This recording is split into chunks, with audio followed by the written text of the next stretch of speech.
nós vamos entrar num outro grupo de temas, tá? Ainda a gente está falando da glândula pineal porque algumas das nossas conexões com o plano sutil, nós já estudamos, são através da glândula pineal. Mas nós vamos começar um grupo de temas que relacionam o ser humano com os outros reinos da natureza, de uma forma bem pé no chão e dali partindo para as nuvens. Então nós vamos decolar, sair da Terra e vamos às alturas. Então nós vamos falar um pouquinho sobre esse tema aqui, olha, um pouquinho do que se tem atualmente relevante, porém com uma mente bastante aberta no sentido de acolher a ciência para dentro da espiritualidade. Então eu vou trazer uma reflexão bem interessante de uma autora que estudou um pouco sobre isso, bem científico, bem com bastante rigor, e ela transita também pela sua própria busca espiritual, tá bem? Muito bem. Quem é? Que planta é essa? Como que não sabe? Assim. M. Essa florzinha é muito bonitinha, a folha dela é muito cheirosa. Mirra.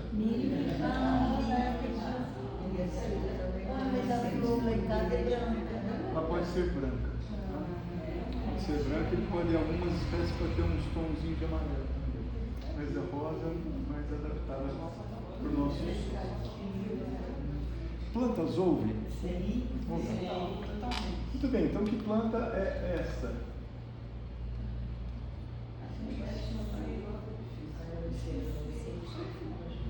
Peraí, abricô de macaco. Não é? Para que dá uma sementinha grande. Não é abricô de macaco? Ela parece um rosário. Pérolas. Olha, esse rosário. Na verdade, Cíntia, é o seu rosário. É, eu sei. Essa é a flor do rosário do colar de pérolas, tá?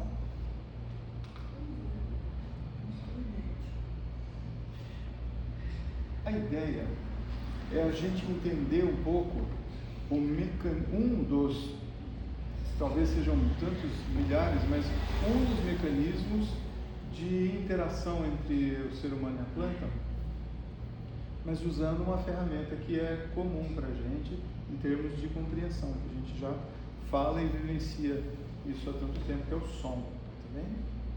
Nós vamos entender como é que a planta responde ao som e se a gente conseguiria, de alguma maneira, uma interação com a planta através do som. Não estou falando de música em específico, não. Então nós vamos falar um pouquinho sobre isso aqui, ó, bioacústica vegetal. Eu vou relacionar alguns trabalhos científicos que eu usei para preparar essa aulinha de hoje, mas o principal é dessa italianinha aqui, ó, Mônica Galliano.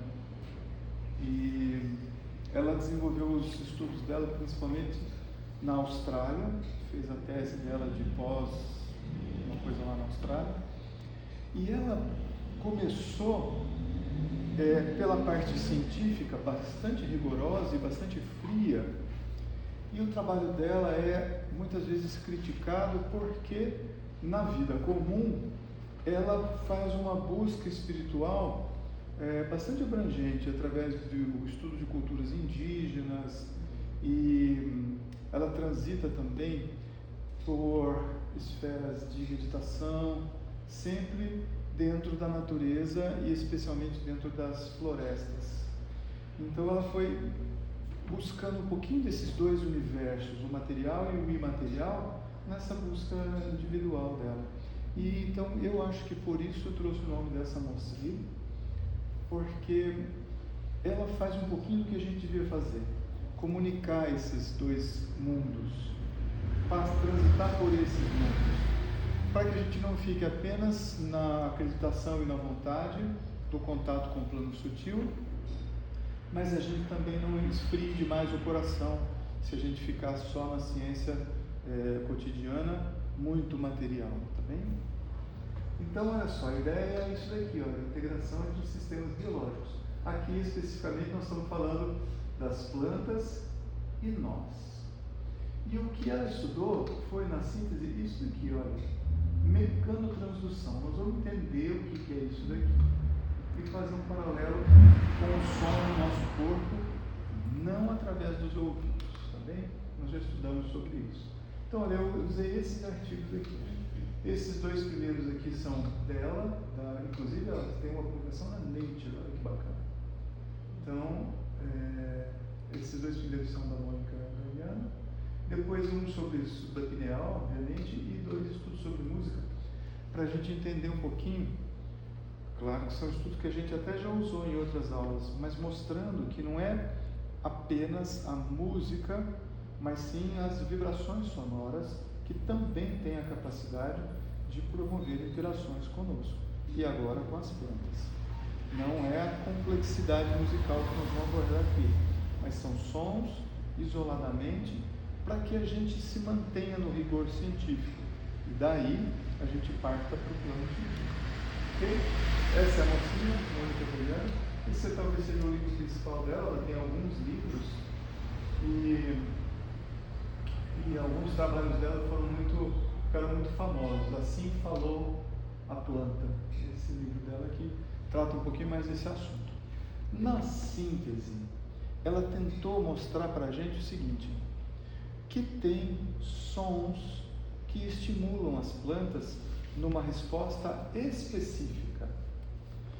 É claro que, assim como ela, muitos de nós já nos aventuramos de conversar com plantas, sem que a gente estivesse num estado estranho, né? De a gente falar com a consciência expandida, eventualmente, mas ou que a gente estivesse buscando uma comunicação entre espécies, não é isso. Mas quando a gente conversa com uma planta, e a gente sabe que, para quem tem essa vivência, tem essa experiência, sabe que a planta responde. Mas não é nesse sentido de comunicação verbal. Mas é sim que se a gente fala com a planta, além da intenção, essa planta está respondendo às ondas sonoras que eu estou produzindo. Olha que coisa mais interessante, tá? Efetivamente, ela está respondendo. Vamos ver como é que isso acontece. Então, essa menina fez estudos bem legais. Eu vou falar de um dos estudos específicos que ela fez para a gente compreender esse mecanismo. Ela pegou mudas de ervilhas, tá? E ela colocou essas mudas em um ambiente controlado de forma que ela emitisse sons numa direção específica. Então, por exemplo, ela está emitindo um som nessa direção. Isso daqui é um ambiente acusticamente isolado, tão estudado, de forma que o som que foi emitido, por exemplo, nessa direção, não refletisse na parede e voltasse pelo outro lado, nem por cima, nem por baixo, e ele atingisse apenas um plano da planta. Está claro isso? É assim que a ciência funciona. A gente sabe que tem determinados medicamentos que vão funcionar para dor e não para sono, porque aquela substância isolada produz um efeito farmacológico na célula tal. Como é que a gente sabe disso? Isolando essa substância das demais.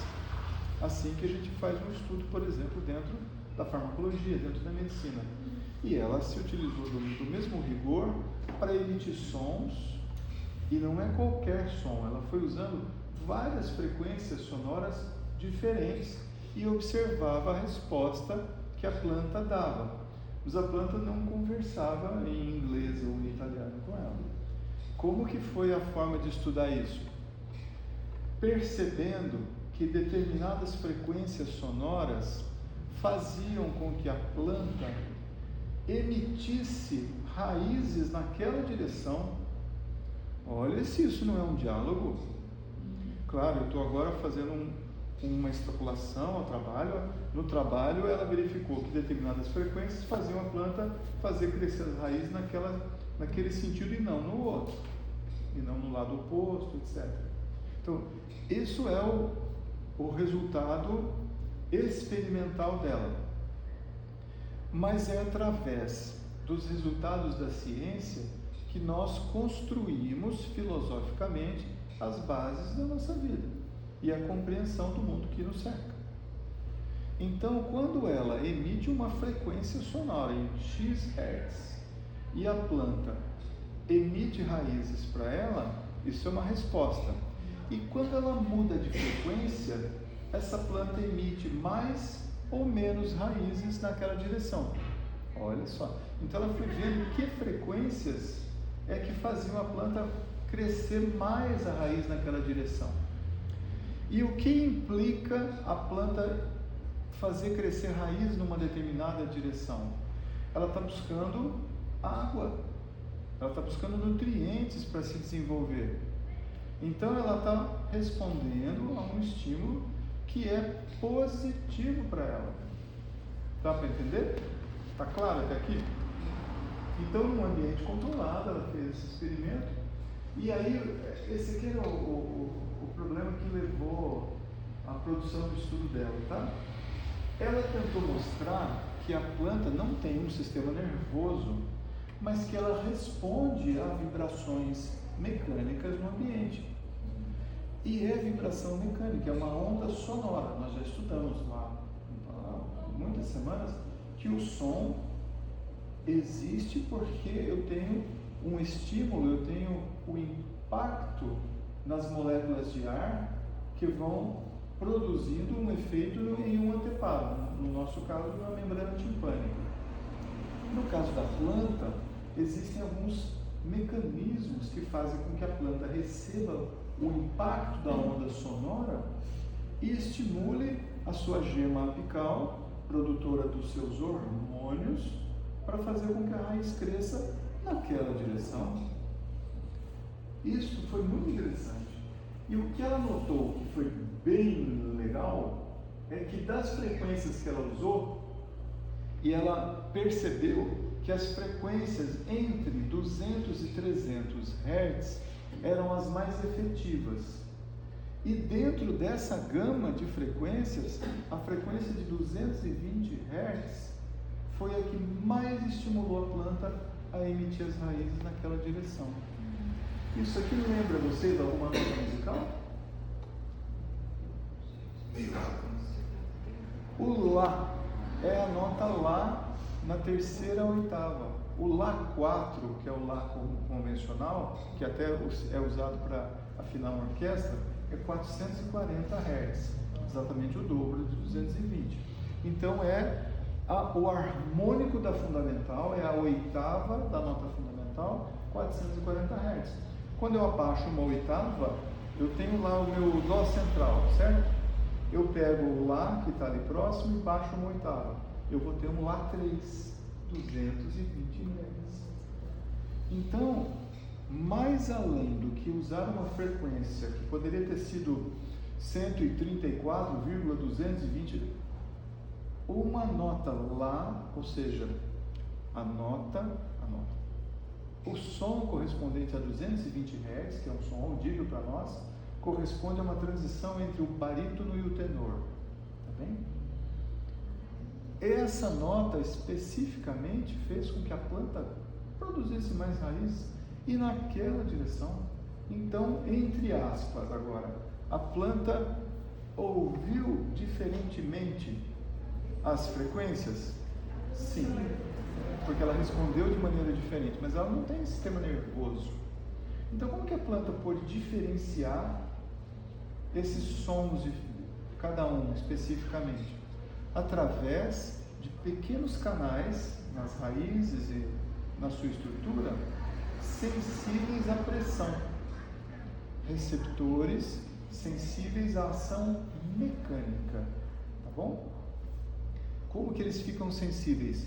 Através de íons de cálcio, que são impactados pelas ondas sonoras e traduzem esse efeito mecânico em um estímulo elétrico. Parece semelhante a algum raciocínio para vocês? Que a glândula pineal recebe impulsos magnéticos, se deforma e traduz esses impulsos num estímulo neuroquímico para nós, como a glândula pineal. E aqui a planta está usando um mecanorreceptor, um receptor sensível a um impacto mecânico, material. Deu para entender? Vamos ver. Isso aí recebeu o nome de fonotropismo. Tropismo é a movimentação ou estímulo na direção do som, tá bom? E ela observou isso aqui, o crescimento direcional radicular. Ela se utilizou da ervilha, óbvio, ela usou várias plantas, mas a ervilha foi a que mais respondeu por características específicas, pela geometria do sistema radicular, pela velocidade de crescimento. Então, em poucos dias, ela conseguia essa resposta para poder fazer uma análise. Não ia adiantar muito ela usar uma araucária, que ia levar uns 40 anos, para ela poder falar, opa, é verdade, a araucária gostou mais da nota lá. A ervilha, o muda de ervilha, respondeu à frequência que corresponde ao som da nota lá de forma mais intensa. Ok? Tá claro isso?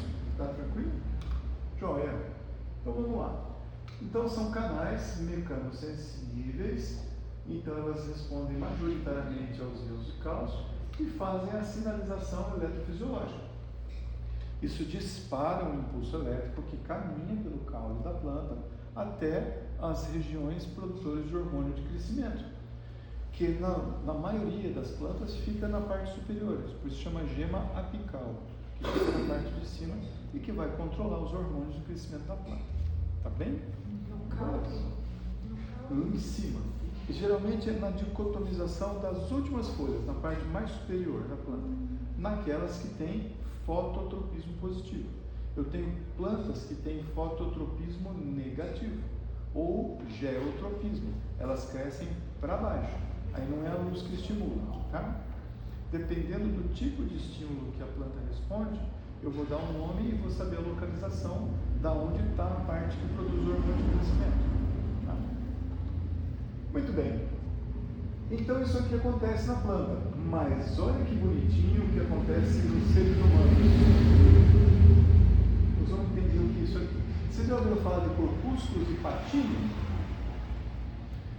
De receptores na pele? Não. Mas tem gente que já ouviu. A pele tem vários tipos de receptores sensoriais, tá? Corpúsculos de Ruffini, os discos de Merkel, corpúsculos de Meissner, não sei se a pronúncia é essa, tá? Corpúsculos de Krause, corpúsculos de Pacini, tá?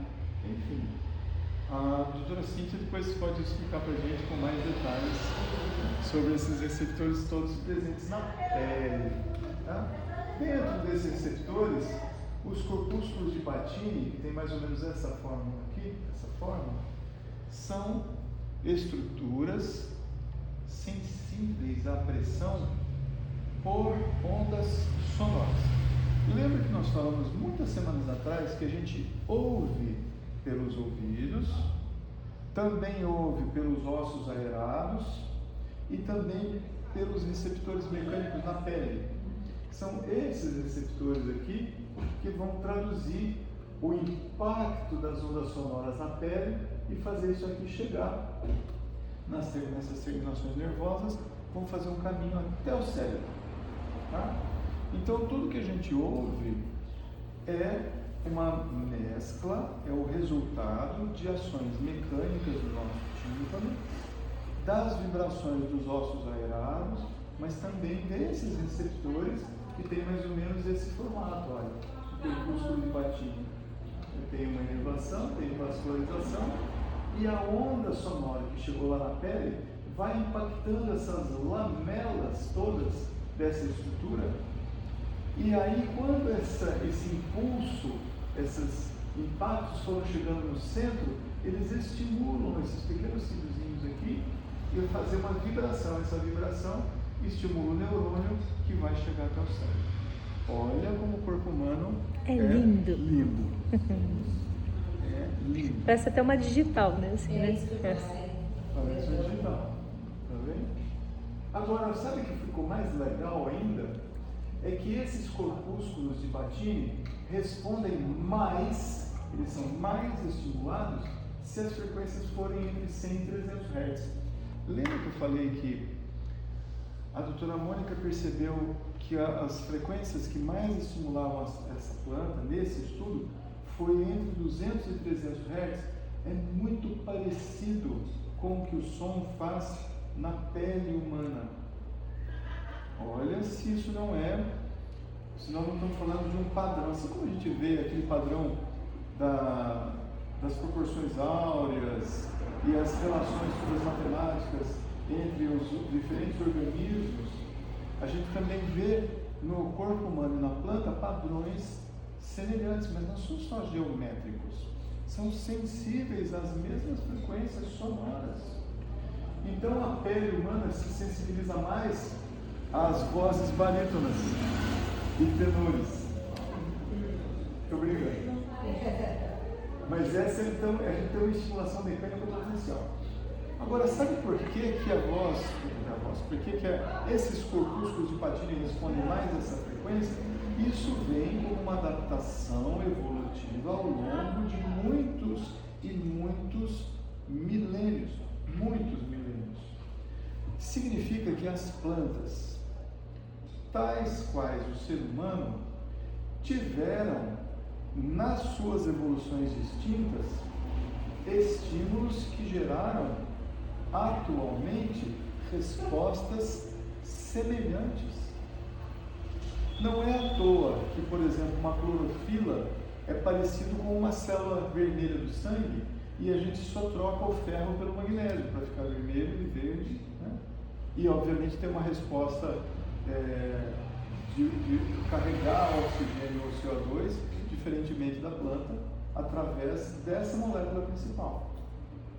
Então a gente tem semelhanças com as plantas muito mais profundas do que somente a gente achar que ela tem esteticamente um padrão geométrico que se assemelha às proporções humanas. Ok? E olha onde a gente acabou chegando, gente. Acredita nisso?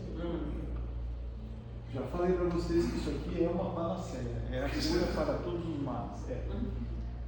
Então o canto coral, como estímulo vibracional, por isso que é fundamental, olha que coisa mais pejorativa. É importante a presença dos graves no coral, muito mais do que criar harmonia, mas essas vozes graves estão estimulando alguns mecanorreceptores na pele mais do que as vozes agudas. Olha aqui. Se bem que as vozes agudas, a gente ainda vai ter, as sopranos estão começando aqui perto dos 300 Hz, depois vai para cima. Então, olha só, isso aqui na verdade é uma convergência biofísica, tá? Eu tenho respostas parecidas a estímulos muito semelhantes, tá bem? Então, quando você falar com a sua planta na próxima vez, cante para a sua planta. Você é uma fenorina. A sua voz vai estar muito próxima disso aqui. Cante, mas converse com as plantas sabendo que não é uma questão de acreditar que ela está ouvindo, entre aspas. Mas ela está efetivamente recebendo as frequências sonoras. E o que tem a ver a voz humana aí, diferentemente de cantado ou falado? A voz cantada, ela vai respeitar padrões vibracionais, frequências, conforme o fraseado melódico. Na voz falada, existe uma predominância de harmônicos, nós já estudamos isso no passado também, que faz com que a gente saiba os registros corretos das notas musicais. Mas mais do que isso, quando a gente está falando, a gente tem uma predominância de harmônicos que nos remetem a certas notas fundamentais. E entre elas, muitas vezes, o Lá predomina nos harmônicos da nossa voz falada. Existem centenas de harmônicos na nossa voz de fala, mas a nota Lá vai, na muda de ervilha, gerar uma resposta mais prevalente. E se for numa muda de morango, ou talvez a coisa mais importante, se for num pé de melancia, que notas vão sensibilizar mais a melancia? No meu caso, eu digo que a melancia ela vai gostar de qualquer coisa que eu fale. A nossa relação é muito profunda. A escala de todas as notas musicais, inclusive microtons. Mas é mais ou menos isso que acontece. Então, eu trouxe só um gráfico ilustrativo para a gente, tá?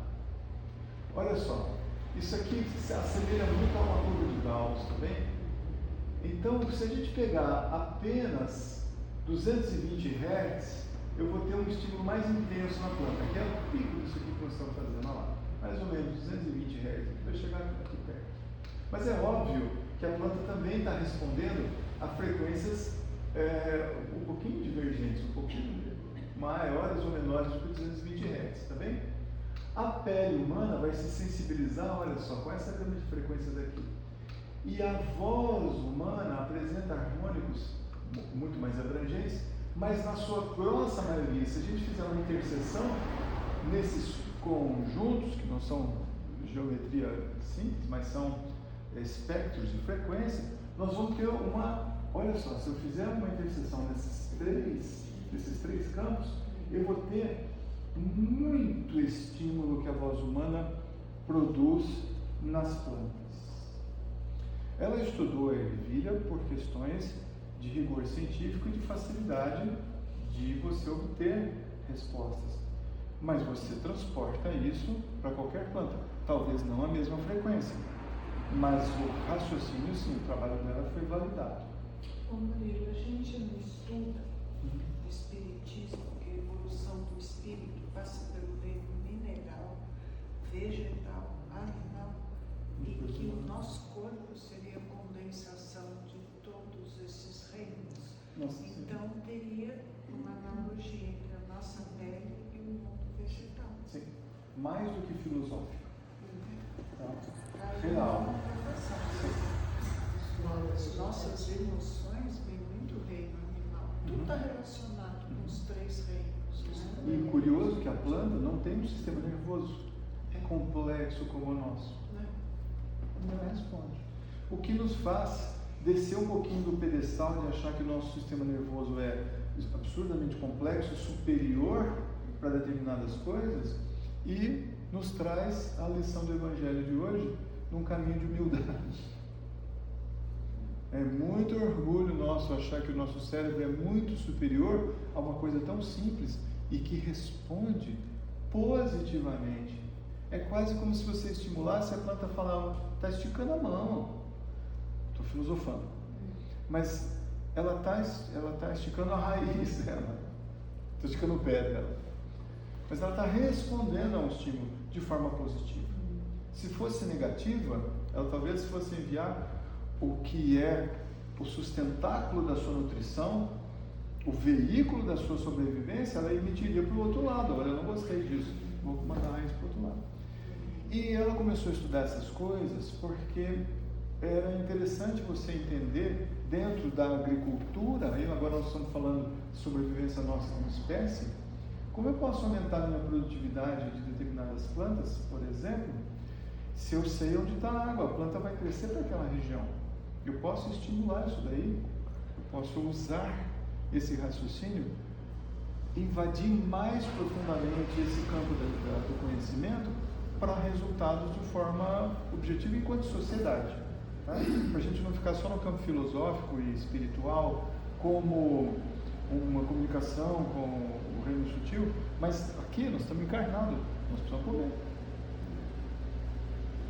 Segundo Hahnemann, o sistematizador da homeopatia, nós precisamos estar em estado de harmonia, e a homeopatia colabora nesse objetivo, para que o espírito encarnado consiga realizar os mais altos fins da sua existência, ou seja, cumprir o que você prometeu na programação da sua encarnação, que nós já estudamos lá atrás, atravessa o mapeamento genético do que você vai ser quando encarnar, quando nascer, ok?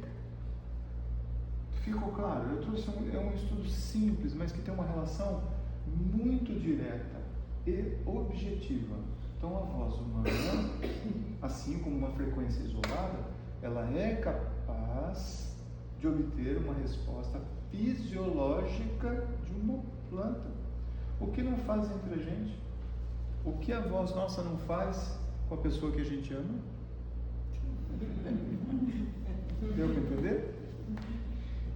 esse é o nosso objetivo do estudo de hoje. Saber que existe uma comunicação. Ela não é verbal no sentido de eu falar português, você vai responder português. Mas ela é uma comunicação real, porque eu fiz o estímulo e a resposta foi mensurada, repetida e avalizada pelo próprio rigor científico. Ok? Tem um exemplo que é da criança no ventre materno, né? Que ela reconhece a voz da mãe quando sai. E ela não estava com o ouvido, né, ali, né, desenvolvido, né? Então, você se lembra? A vibração. A vibração sonora. No Museu da Música, na cidade de Viena, existe uma sala e com um objeto no centro semelhante a um útero humano. E você se aproxima daquele útero como se fosse você o feto, e ali nas caixas de som são emitidos todos os ruídos que um bebê efetivamente escuta durante a gestação. O ruído do batimento cardíaco da mãe, do intestino da mãe, da respiração, o atrito da roupa, uma série de ruídos que o bebê está ouvindo. Ele não está ouvindo o som de uma música como nós estamos aqui, porque isso está no ar, né? O som está chegando através do ar, mas está chegando no bebê. E aí você escuta uma música clássica em meio a esses ruídos todos. E aí quando o bebê nasce, se você põe várias mulheres falando simultaneamente, a criança muda a frequência cardíaca, a variabilidade cardíaca já foi demonstrada, a condutância das células da pele quando ela escuta a voz da mãe, agora sim com ouvidos recebendo o estímulo do som no ar, né? Então, por que a planta não responde? Agora você já sabe que responde.